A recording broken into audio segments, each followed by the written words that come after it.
یہ سب جو مجلس لگی ہوئی ہے حضرت شیخ کی برکت ہے، حضرت کی توجہات ہے۔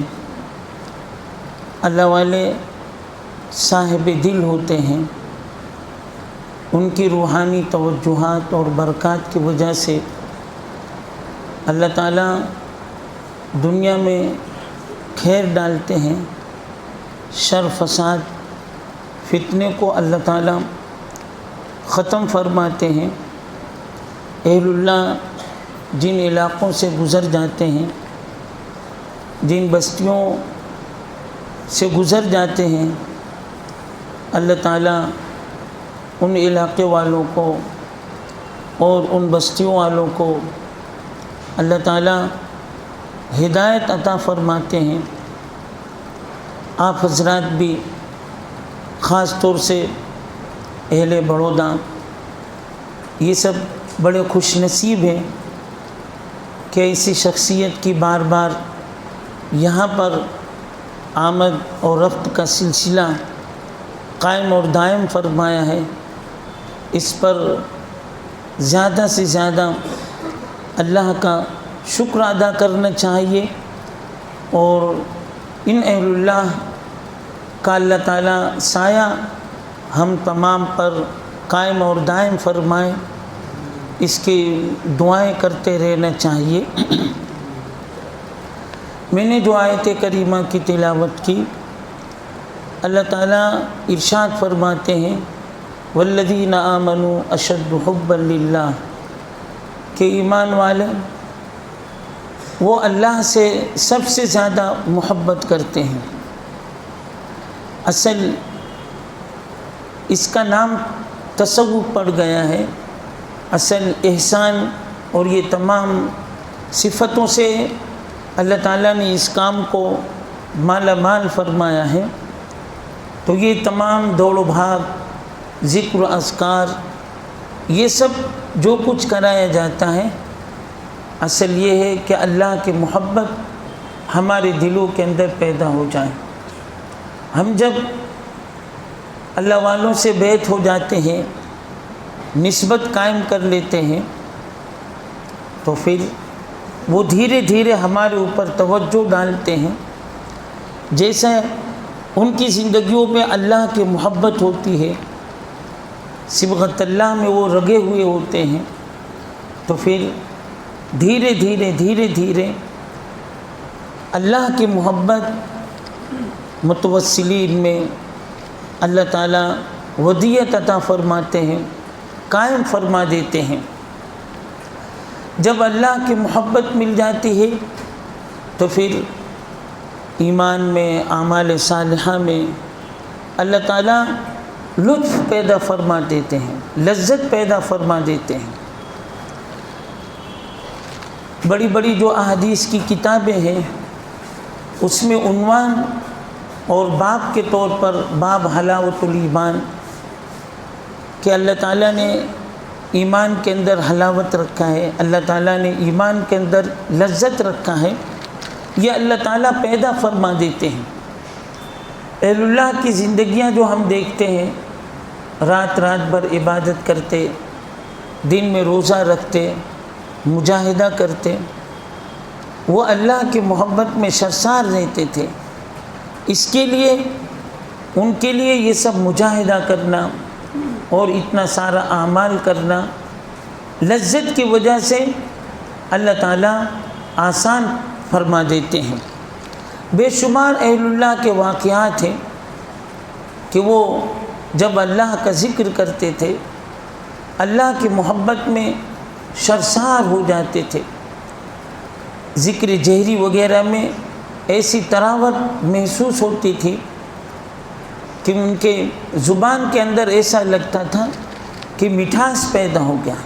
بہت سے اللہ والے ایسے گزرے ہیں کہ جب وہ اللہ کا ذکر کیا کرتے تھے تو اللہ تعالیٰ ان کے زبان پر مٹھاس پیدا کر دیا کرتے تھے۔ کئی بزرگوں کے قصے آتے ہیں کہ وہ کہا کرتے تھے کہ اگر اللہ کے ذکر کی لذت حاصل کرنا چاہتے ہو مزہ حاصل کرنا چاہتے ہو، لطف حاصل کرنا چاہتے ہو، تو پھر اللہ کے ذکر میں ہر وقت تم مشغول رہو، چلتے پھرتے اٹھتے بیٹھتے۔ الذین یذکرون اللہ قیاما وقعودا وعلی جنوبہم، یہ اللہ تعالیٰ فرماتے ہیں کہ تم ہر حالت میں میرا ذکر خیر کرتے رہو کثرت سے۔ یا ایھا الذین آمنوا اذکروا اللہ ذکرا کثیرا، اللہ تعالیٰ ارشاد فرماتے ہیں کہ ایمان والو کثرت سے میرا ذکر کرو۔ کثرت سے مراد جہاں تک ایک تو بزرگان دین تعداد بتاتے ہیں کہ اتنی مرتبہ، لیکن ہمیں اور زیادہ جتنا ہو سکے بغیر تعداد کے اللہ کا ذکر کرنا چاہیے، تو اس سے اللہ کی محبت پیدا ہو جاتی ہے، پھر ایمان اور اعمال صالحہ میں اللہ تعالیٰ لذت پیدا فرما دیتے ہیں۔ ایک بزرگ بلکہ ہمارے استاد تھے، وہ کہتے تھے اپنے شاگردوں کو، طلبہ کو، کہ دیکھو اللہ کے ذکر کی وجہ سے، ایمان اور اعمال صالحہ کی وجہ سے، احادیث کی کثرت سے پڑھنے پڑھانے کی وجہ سے اللہ تعالیٰ نے ہمارے جسم میں ایسی لذت رکھی ہے، ایسی حلاوت رکھی ہے، ایسی مٹھاس رکھا ہے کہ اگر خون بھی نکلے اور اس کو چکھا جائے تو اس کے اندر بھی مٹھاس ہوگا۔ یہ اللہ والے اہل اللہ ذکر کرتے کرتے اللہ کی محبت ان کے دل کے اندر اس قدر بیٹھ جاتی ہے۔ اور میں نے جو احادیث پاک کی تلاوت کی، آپ صلی اللہ علیہ وسلم اس طریقے سے بیٹھے ہوئے آپ کچھ کلمات ارشاد فرما رہے تھے۔ آپ کا معمول تھا کہ آپ لوگوں کو تذکیر اور نصیحت کیا کرتے تھے۔ ایک مرتبہ آپ ایسے ارشادات فرما رہے تھے لوگوں کے سامنے، اتنے میں عبداللہ ابن سلام جو یہودیوں کے بڑے علماء میں سے تھے، ان کا گزر ہو رہا تھا۔ آپ صلی اللہ علیہ وسلم یہی باتیں ارشاد فرما رہے تھے، یا ایھا الناس، او لوگو، افشوا السلام،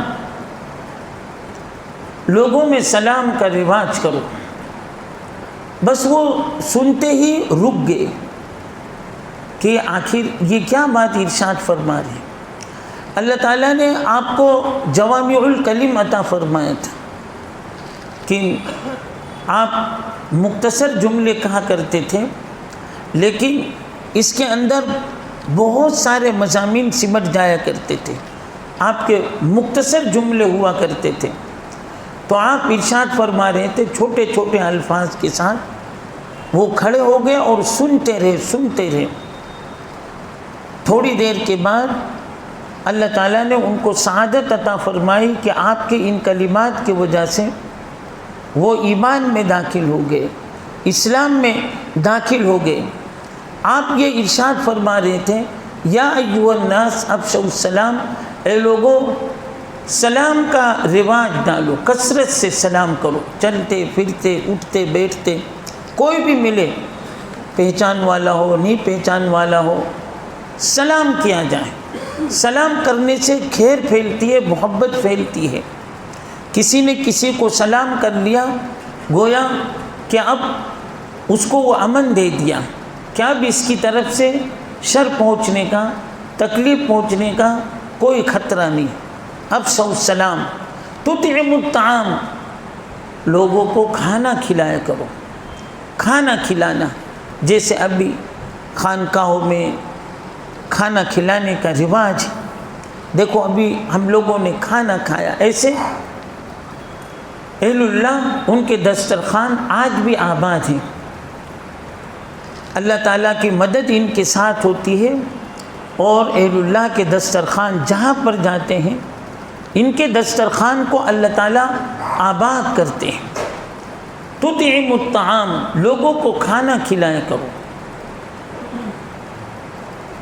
وصلوا باللیل والناس نیام، اور ایسے وقت میں نمازیں پڑھا کرو جب کہ لوگ سو رہے ہوں، تنہائی میں تہجد کی طرف اشارہ ہے کہ لوگ تو اس وقت سو رہے ہوتے ہیں، کوئی اللہ کا بندہ اس وقت اٹھ جائے، 2-4 نفل نمازیں پڑھے اور دعا میں مشغول ہو جائے، اس طرف اشارہ ہے۔ وَصَلُّوا بِاللَّيْلِ وَالنَّاسِ نِيَامٌ۔ ایک زمانہ تھا، عبادت کا ایسا ماحول تھا، ذکر کا ایسا ماحول تھا۔ حکیم الامت حضرت تھانوی رحمۃ اللہ علیہ کے بارے میں آتا ہے، تھانہ بھون، اس سے آجو باجو میں تالاب وہاں پر ہوا کرتے ہیں، ابھی بھی ہے تالاب۔ تو اہل اللہ کے کثرت ذکر کی وجہ سے اللہ تعالیٰ نے اس بستی میں ایسی نورانی ماحول کو پیدا فرما دیا تھا اور ایسی ذکر کی فضا پیدا فرما دیا تھا کہ وہ لوگ دھو بھی رہتے تھے اور کپڑا بھی دھوتے تھے۔ کپڑا جب دھونے کے لیے اس طریقے سے پتھر پر مارتے تو اللہ کہتے اور پھر اللہ، تو پورا تالاب اللہ کے ذکر سے گونج جاتا تھا۔ صاحب نسبت بزرگ ہوا کرتے تھے، بستی والے بھی، علاقے والے بھی اہل اللہ کی نسبت کی وجہ سے بستیوں میں عام لوگ وہ ولایت کے درجے پر ہوا کرتے تھے، دیکھنے میں عام لوگ لگتے، لیکن اللہ تعالیٰ ان کو کہاں سے کہاں پہنچا دیتے تھے۔ حکیم الامت حضرت تھانوی رحمۃ اللہ علیہ کی خدمت میں کتنے ایسے لوگ آتے تھے، عام قسم کے لوگ آتے تھے جن کو مجلس کے آداب بھی نہیں معلوم ہوتے تھے اور حضرت کے مقام کو بھی نہیں پہچانتے تھے، لیکن ایسے لوگ جب آتے تھے اور تھوڑے دن آپ کے پاس رہتے تھے، آپ کی صحبت میں رہتے تھے، تو اللہ تعالیٰ ان کو ولایت عطا فرما دیتے تھے۔ ولیوں تک اللہ تعالیٰ ان کے مقام کو بلند کر دیا کرتے تھے۔ کئیوں کے اس قسم کے واقعات ہیں بظاہر عامی، لیکن کام کرتے کرتے اللہ تعالیٰ نے ان کو صاحب نسبت بنا دیا۔ حضرت کی خدمت میں آنے والے عام لوگوں کے علاوہ علماء کرام کی بڑی تعداد آیا کرتی تھی۔ جب حضرت مولانا سید سلیمان ندوی رحمۃ اللہ علیہ، اتنے بڑے صاحب علم، سیرت النبی کی کتاب ان کی مشہور و معروف، کئی جلدوں میں ان کی کتاب، لیکن احساس ہوا کہ ہمیں بھی اہل اللہ سے وابستہ ہونا چاہیے، اہل اللہ سے جڑنا چاہیے۔ تو حضرت کے پاس اس طریقے سے پہلے تو خط لکھا، تو حضرت نے 100 خط لکھوائے تاکہ طلب پیدا ہو جائے۔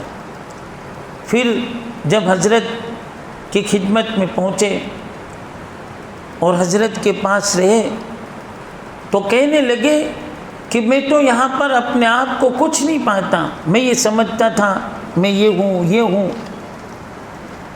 پھر کہنے لگے کہ حضرت میں آپ سے تعلق اور یہ سب، پھر حضرت نے سارا معاملہ کیا۔ پھر حضرت نے آخر میں یہی جملہ فرمایا کہ یہاں تو مٹانے کے لیے آیا جاتا ہے۔ پھر اللہ تعالیٰ نے جب حضرت سے یہ جڑ گئے اور اللہ تعالیٰ نے علم عطا فرمایا اور اللہ تعالیٰ نے مقام عطا فرما دیا، تو بڑے بڑے اہل علم اہل اللہ سے وابستہ ہوا کرتے تھے۔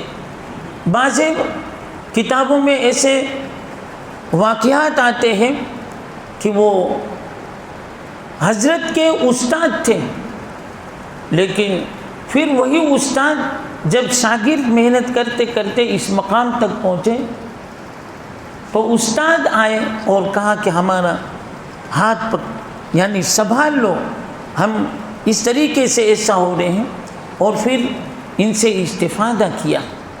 تو یہ بیت اور ارشادات کا یہ جو تعلق ہے اس سے اللہ مل جاتے ہیں۔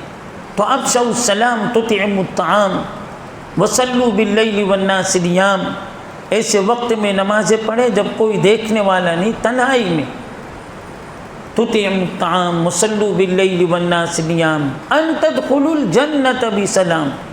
تو آپ یہ ارشاد فرما رہے تھے کہ سیدھے سلامتی کے ساتھ تم جنت میں داخل ہو جاؤ گے، سلامتی کے ساتھ سیدھے تم جنت میں داخل ہو جاؤ گے۔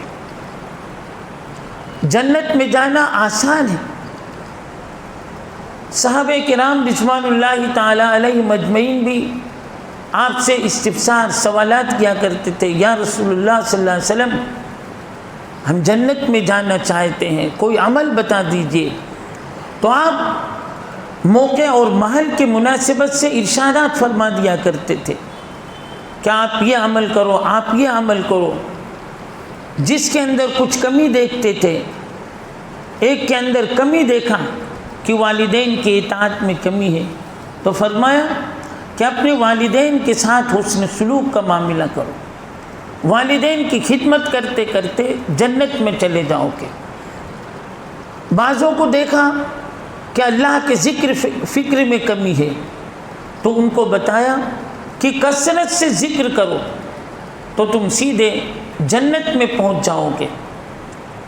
بعضوں کو دیکھا کہ ان کے دل میں کسی کے بارے میں حسد ہے، بغض ہے، اہل اللہ جب ان کو کشف ہو جاتا ہے، پہچان جاتے ہیں اپنے مریدین کی حالت کو، تو پیارے نبی صلی اللہ علیہ وسلم کا کیا کہنا، تو آپ ان کے موقع محل کے حساب سے فرما دیا کرتے تھے۔ تو ایک صحابی کو آپ نے ارشاد فرمایا کہ اپنے دل کو لوگوں کی طرف سے کینہ کپٹ اس سے پاک صاف کر لو، کسی کے بارے میں حسد نہ کرو، ولا تحاسدوا ولا تباغضوا ولا تدابروا وكونوا عباد اللہ اخوانا، کسی کے حسد مت کرو، کسی سے عداوت دشمنی نہ کرو، سب کو بھائی بھائی کی طرح سے سمجھو۔ تو آپ صلی اللہ علیہ وسلم نے ان کو جب یہ ارشاد فرمایا، انہوں نے اس پر عمل کرنا شروع کر دیا، اور اتنا عمل کیا کہ وہ کہتے تھے کہ اللہ کی ذات سے مجھے امید ہے کہ جب ان سے کوئی پوچھتے بھی کہ کوئی تم نے کار خیر نیکی کا کام کیا، تو کہا کرتے تھے کہ میرا دل تمام مسلمانوں کی طرف سے پاک صاف ہے، میں کسی کے بارے میں عداوت نہیں رکھتا ہوں، اور میں کسی کے بارے میں اس دشمنی نہیں رکھتا ہوں، سب مسلمانوں کی طرف سے میرا دل پاک صاف ہے۔ مجھے امید ہے کہ اسی عمل کی وجہ سے میں جنت میں چلا جاؤں گا۔ اس لیے ایک موقع پر آپ نے ارشاد فرمایا کہ جنتی دیکھنا ہو تو تھوڑی دیر رہو۔ تھوڑی دیر کے بعد یہی غالباً عبداللہ ابن عمر رضی اللہ عنہ وہ ان کے بارے میں رش کر رہے تھے کہ ان کی زندگی کیسی ہے، کہ میں تو رات دن اس طریقے سے عبادت کرتا ہوں، میں چاہتا ہوں کہ اس طریقے سے میں بھی عبادت کروں، اور میں بھی ذکر فکر میں اس طریقے سے میں کسی بھی طریقے سے میں زندگی گزاروں۔ غالباً یہ سعد بن وقاص رضی اللہ تعالیٰ عنہ یا اور دوسرے صحابی، ان کا یہ قصہ ہے کہ ان کے گھر پر وہ مہمان بن کر گئے اور وہیں پر رہے، سارا معاملہ دیکھتے رہے۔ کہا کہ میں 3 دن آپ کے گھر پر ٹھہرنا چاہتا ہوں، مجھے اجازت دے دیجئے۔ انہوں نے اجازت دے دیا کہ ہاں ٹھیک ہے، آپ ہمارے گھر پر تشریف رکھیں، اور اس طریقے سے رہنے لگے۔ وہ برابر دیکھ رہے تھے کہ ان کا کیا کیا عمل ہے، کہ آپ نے ارشاد فرمایا کہ کسی کو اگر جنتی شخص کو دیکھ رہا ہو تو دیکھ لے، آخر ان کا خصوصی عمل کیا ہے۔ تو دیکھا کہ عام طور سے وہی عمل کہ فرائض کا اہتمام، تھوڑا بہت نفل، اس طریقے سے ایسے فرائض کا اہتمام تھا، اور رات کو سوتے رہے آرام سے، فرض کا اہتمام کر لیا۔ تو جب تیسرے دن جانے لگے، کہنے لگے کہ میں نے حضرت رسول پاک صلی اللہ علیہ وسلم سے آپ کے بارے میں سنا کہ آپ جنتی ہیں، لیکن کوئی خاص عمل تو نہیں میں نے دیکھا، کیا بات ہے؟ آپ کو آپ صلی اللہ علیہ وسلم نے ارشاد فرمایا تو کہنے لگے کہ اصل بات یہ ہے کہ میرے پاس اور تو کوئی خاص عمل نہیں ہے، لیکن اتنا ضرور ہے کہ میں کسی کے بارے میں بدگمانی نہیں کرتا ہوں، میں کسی کے بارے میں برا خیال نہیں کرتا ہوں۔ تو ہمارے اہل اللہ بزرگان دین جو اتنی تربیت کرتے ہیں کہ اپنے دل کو پاک صاف کر لو حسد سے، بغض سے، کینہ سے، اہل اللہ کی صحبت میں رہنے کی وجہ سے دھیرے دھیرے خود اس قسم کی برائیاں چھٹتی چلی جاتی ہیں۔ بہت سے ہم روحانی امراض میں مبتلا ہوتے ہیں، ہمیں پتہ نہیں ہوتا۔ جیسے جب ہم ڈاکٹر کے پاس جاتے ہیں تب پتہ چلتا ہے کہ ہم کون سی بیماری میں مبتلا ہیں، کون سا مرض ہمیں لاحق ہے، جب ڈاکٹر کے پاس جاتے ہیں تب پتہ چلتا ہے۔ اسی طریقے سے اہل اللہ کے پاس جب جاتے ہیں تو پتہ چلتا ہے کہ ہمارے اندر یہ مرض ہے، ہمارے اندر یہ مرض ہے، ہمارے اندر یہ مرض ہے۔ اہل اللہ توجہ ڈالتے، بہت سے ہمارے ساتھ ہم بھی اسے کوئی بد نظری کا شکار ہوتا ہے کہ بس ہر وقت اس کے اندر شہوت کا غلبہ رہتا ہے۔ اہل اللہ کی صحبت میں جانے سے دھیرے دھیرے وہ شہوت کا غلبہ ختم ہوتا ہے، نظروں میں پاکیزگی آ جاتی ہے، نظروں میں حیا آ جاتی ہے، پاکیزگی آ جاتی ہے، دھیرے دھیرے دھیرے اللہ تعالیٰ اصلاح کر دیتے ہیں۔ اسی طریقے سے دنیا کی محبت ہوتی ہے، اہل اللہ کی صحبت میں رہنے سے دنیا کی محبت کم ہوتی ہے، پھر آخرت کی طرف رغبت پیدا ہو جاتی ہے، سستی ہوتی ہے، اعمال صالحہ کرنے کا جی نہیں چاہتا۔ اہل اللہ کی صحبت میں جانے سے دھیرے دھیرے اللہ تعالیٰ وہ سستی کو ختم کر دیتے ہیں۔ ہمارے بزرگوں میں حضرت ڈاکٹر عبدالحی صاحب رحمۃ اللہ علیہ گزرے ہیں۔ حضرت ڈاکٹر صاحب خود یہ کہتے ہیں کہ ایک مرتبہ میرا تہجد میں اٹھنے کا جی نہیں چاہتا تھا، جاگ رہا تھا لیکن جی نہیں چاہتا تھا کہ میں کس طریقے سے اٹھوں، بس کس مکس ایسے سستی غالب آ رہی تھی۔ تو اتنے میں نے اپنے نفس کو سمجھا، دیکھو یہ اہل اللہ کی صحبت، حکیم الامت حضرت تھانوی رحمۃ اللہ علیہ کی خدمت میں جایا کرتے تھے، تو اللہ تعالیٰ نے ان کے دل میں بات ڈالی کہ دیکھو اس طریقے سے ایسا کرو کہ اپنے نفس کو کہو کہ تھوڑی دیر کے لیے اٹھ جا، خالی تو اٹھ کے بیٹھ جا، اور کچھ نہیں کرنا، اٹھ کے بیٹھ جا، نیند سے اپنے آپ کو فارغ کر دے۔ تو حضرت کہتے ہیں کہ میں اٹھ کے بیٹھ گیا، پھر اللہ تعالیٰ نے میرے دل میں ڈالا کہ اب تو تم اٹھ کے بیٹھ گئے، اب اتنا کر لو کہ وضو تو کر لو، کم سے کم نماز پڑھنا وہ الگ بات رہی، کم سے کم وضو کر لو۔ وضو کی حدیثیں یاد کروائی کہ وضو آدمی جب کرتا ہے اور وضو کی حالت میں رہتا ہے تو اللہ کے یہاں اس کا ایک مقام ہوتا ہے، مرتبہ ہوتا ہے، تو وضو کر لیا۔ پھر اللہ تعالیٰ نے ان کے دل میں بات ڈالی کہ اب تو وضو تو تم نے کر لیا، اب اس طریقے سے 2 رکعت نماز پڑھنے میں کیا جاتا ہے۔ تو پھر اس طریقے سے اپنے نفس کو ادھر ادھر کر کے بہلا کر پھسلا کر 2 رکعت نماز بھی پڑھوائی، تہجد کی نماز پڑھوائی۔ یہ ہے اہل اللہ سے جب نسبت ہوتی ہے تو اللہ تعالیٰ اس کا راستہ، اس کا طریقہ بتاتے، ورنہ نفس کی اصلاح بہت مشکل ہے۔ بزرگوں نے فرمایا کہ نفس کی مثال دودھ پیتے بچے کی طرح سے، جیسے اگر بچپن میں بچوں کو دودھ پلانے کی عادت نہ چھوڑائی جائے تو پھر وہ عادت پڑ جاتی ہے، چاہے بڑی عمر کے ہو جائیں تو بھی وہ نہیں چھوڑیں گے۔ اسی طریقے سے نفس کی مثال، اور نفس سے کبھی غافل نہیں ہونا چاہیے۔ اور نفس کی بھی 2 قسمیں ہیں، نفس مطمئنہ، نفس امارہ۔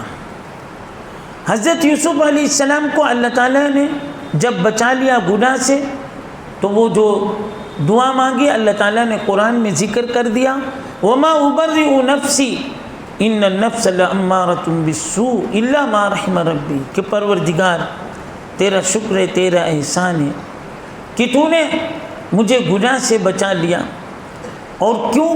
الا ما رحم ربی، اے پروردگار اگر تیرا رحم میرے اوپر نہ ہوتا تو میں گناہ سے نہ بچ پاتا۔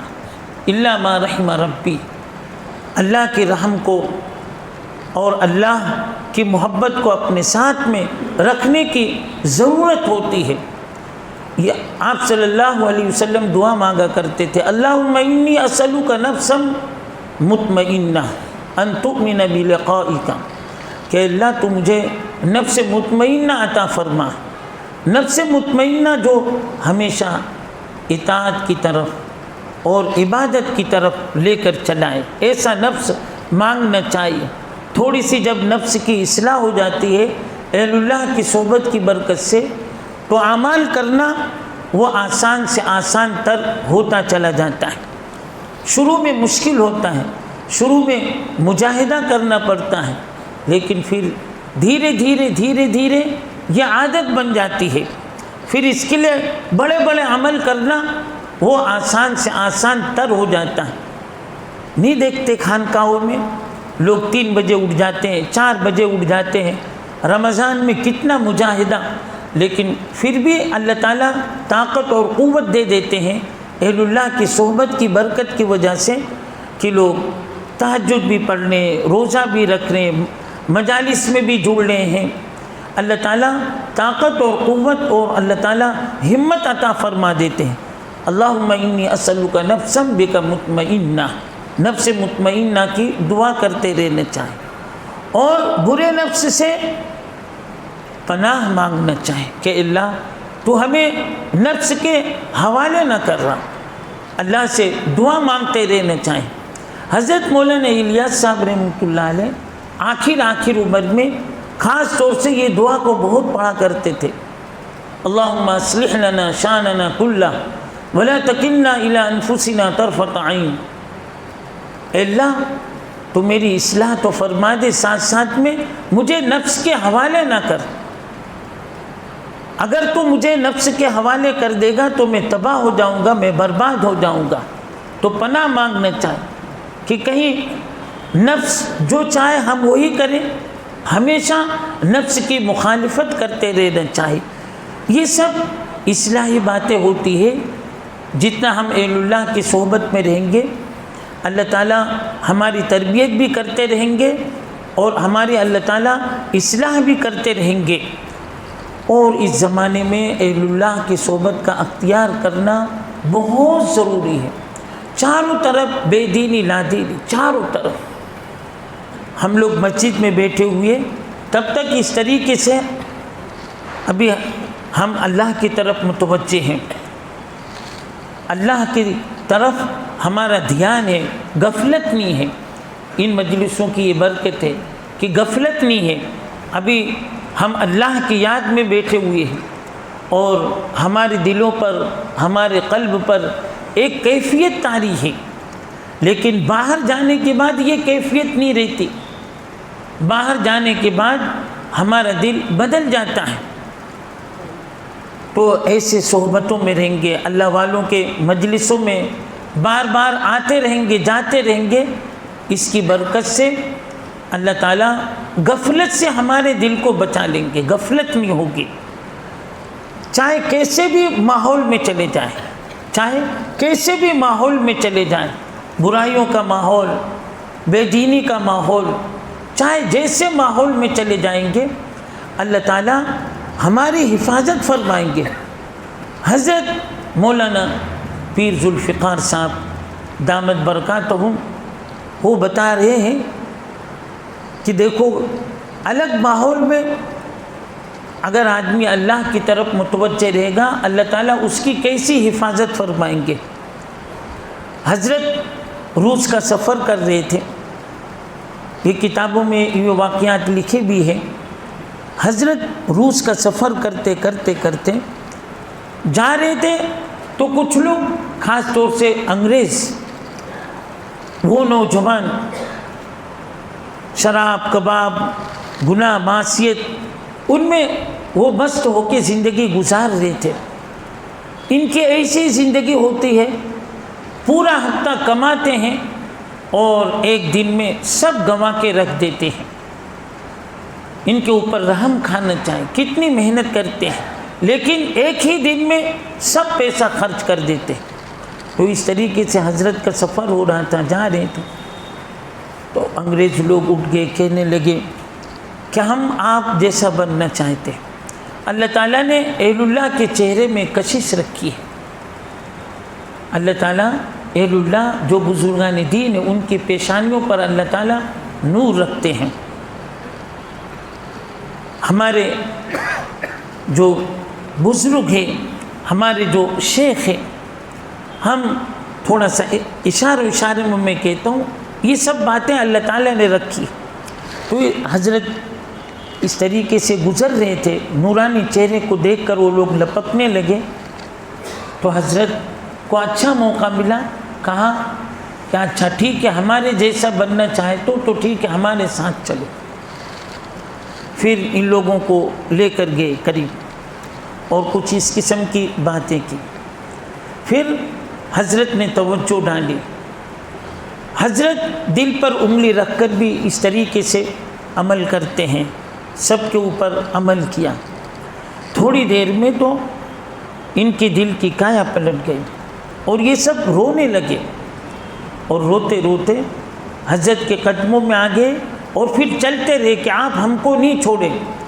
یہاں تک کہ حضرت ان کو اپنے سفر میں بھی رکھتے ہیں.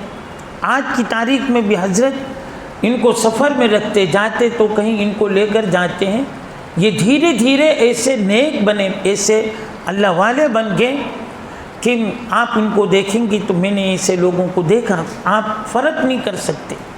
کہاں پر شراب, کباب اور بے حیائی, بے شرمی اور اس طریقے سے ناجائز لذت, عشق, عیاشی اس میں مبتلا تھے. لیکن حضرت کی برکت سے وہ سب ولایت کے درجے تک, ولایت کے مقام تک اللہ تعالیٰ نے ان حضرات کو پہنچا دیا. اور وہ لوگ بھی ابھی دوسروں کی تربیت کرنے لگے. اللہ تعالیٰ نے اس درجے تک ان کو پہنچا دیا. تو اس زمانے میں جو گنے چنے بزرگ اہل اللہ موجود ہیں, ہمیں غنیمت سمجھنا چاہیے اور ان کی خدمت میں بار بار حاضری اور ان کے حق میں دعائیں اور ان سے عقیدت. بزرگوں سے ہمیں بے انتہا عقیدت ہونا چاہیے, محبت ہونا چاہیے. جتنے ہم اہل اللہ سے عقیدت کریں گے, محبت کریں گے, اور ہم نے جن کو شیخ بنایا ہے ان کی اطاعت کریں گے, ان کی مان کر چلیں گے. اصل آج شیخ تو بنا لیتے ہیں لیکن وہ لوگ جس طریقے سے ہمیں کہتے ہیں عمل کرنے کا, اس میں بڑی کمی رہتی ہے. یہ تو اہل اللہ وہ صاحب دل بزرگ ہوتے ہیں. ہمارے عیبوں کو, ہمارے کمیوں کو, کوتاہیوں کو جانتے ہوئے بھی وہ شفقت اور ترحم کا معاملہ کرتے ہیں ہمارے اوپر. لیکن ہمیں جو کچھ ہونا چاہیے شیخ کے کہنے پر چلنا چاہے, اپنی مرضی کو ختم کر دیں. جیسے مثل مشہور ہے, شیخ کے سامنے مردہ جیسا ہونا چاہے. جیسے مردے کو نہلاتے ہیں, مردہ ہو گیا, اب کیسے بھی ادھر پلٹو ادھر پلٹو, ایسے حضرات اہل اللہ کے سامنے ہماری زندگی ایسی ہونی چاہیے. جب ہم شیخ میں فنا فی اللہ ہو جائیں گے تو پھر اللہ تعالیٰ ان کی جو صفات ہوتی ہے اللہ تعالیٰ ہمارے اندر منتقل فرماتے چلے جائیں گے. شیخ جب ہم نے کسی کو بنا لیا تو پھر اب اپنی مرضی کو ختم کر دینا چاہیے. شیخ جس طرح بلکہ ذکر وغیرہ عبادت وغیرہ بھی شیخ سے پوچھ کر کرنا چاہیے, اپنی مرضی سے نہیں کرنا چاہیے. اپنی مرضی سے کرنے میں کبھی کبھی دماغی توازن اس پہ اثر پڑتا ہے, طبیعت پر اثر پڑتا ہے. یہ مثل ڈاکٹر کی طرح سے ہوتے ہیں. جیسے ڈاکٹر جتنا دوا تجویز کرتا ہے ہمارے موقع محل ہماری صحت کے حساب سے, اتنی ہم دوا لیں گے, اتنی دوا کھائیں گے تو اس طریقے سے ہماری صحت ہوگی. اگر اپنی مرضی سے زیادہ دوائیں کھا لیا تو پھر ہماری صحت کو بجائے فائدہ ہونے کے نقصان پہنچ جائے گا. اس لیے ہر شخص کو اپنا کوئی نہ کوئی شیخ کامل کو تلاش کر کے اپنا شیخ بنانا چاہیے۔ میں نے مختلف بکھری ہوئی باتیں، میری ہمت نہیں تھی، یہ اہل علم کا مجمع اور حضرت شیخ، لیکن پھر بھی چند باتیں بغرض اپنی اصلاح کی نیت سے، اصل مقصود یہ ہے اس کام میں لگنے سے کہ اللہ تعالیٰ ہم سب کی اصلاح کر دیں۔ یہ تو نسلوں تک اس کے فائدے ہوتے ہیں۔ ہم نے کسی بزرگ سے تعلق کر لیا، حضرت قاری طیب صاحب رحمۃ اللہ علیہ کا قصہ آتا ہے کہ ایک عورت ان سے بیعت ہوئی تھی، تو جب ان کا آخری وقت آیا تو پھر کچھ ان کو الہام ہوا کہ حضرت شیخ توجہ ڈال لیں، کچھ وہ دوسری طرف ان کا رخ جا رہا تھا، لیکن پھر حضرت کی توجہ کی برکت سے اللہ تعالیٰ نے ان کو آخر میں بھی کلمے کی دولت سے نوازا۔ ایسے بے شمار لوگوں کے قصے ہیں کہ عین وقت پہ، چونکہ اہل اللہ ان کی نسبت سب پر منتقل ہوتی رہتی ہے، اہل اللہ وہ صاحب کشف ہوتے ہیں، ان کو الہام بھی ہوتا ہے، اس لیے ایک فائدہ تو یہ ہوتا ہے اہل اللہ کی صحبت میں رہنے سے اور اہل اللہ سے جڑ جانے سے کہ ان کے ہم نگرانی میں رہتے ہیں۔ اللہ تعالی ہم سب کو کہنے سننے سے زیادہ عمل کرنے کی توفیق عطا فرمائے۔ دعا کرو۔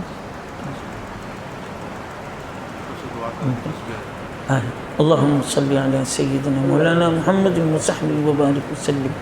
اللہم لک الحمد کلہ ولک الشکر کلہ وإلیک یرجو الامر کلہ، فصل علی محمد کما انت اہل فافعل بنا کما انت اہل فإنک اہل التقوی واہل المغفرہ۔